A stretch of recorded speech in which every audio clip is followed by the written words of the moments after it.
ओडिशा की पवित्र धरती पर भुवनेश्वर शहर के पास दो पहाड़ियां आज भी इतिहास को अपने भीतर संभाल कर खड़ी है।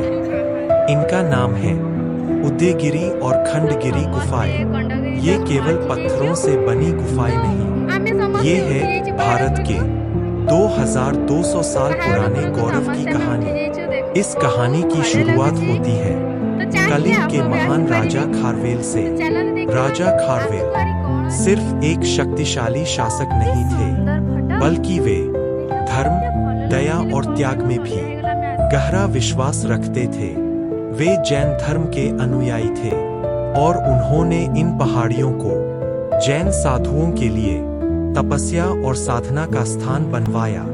उदयगिरि, जिसका अर्थ है सूर्योदय का पर्वत, इन दोनों में सबसे प्रसिद्ध है।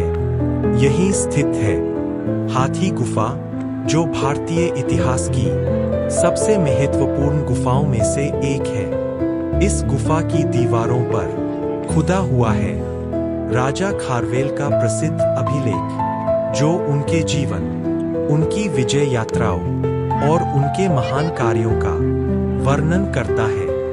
उदयगिरि की अन्य गुफाएं, रानी गुफा, गणेश गुफा और व्याघ्र गुफा, अपनी सुंदर नक्काशी के लिए जानी जाती है।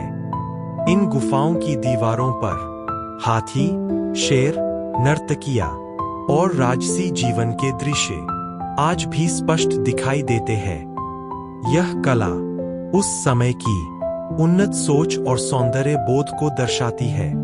अब आइए चलते हैं खंडगिरी की ओर। खंडगिरी का अर्थ है खंडित पर्वत। यहाँ की गुफाएं सरल है, छोटी है, लेकिन इनमें छिपी है अद्भुत आध्यात्मिक शक्ति।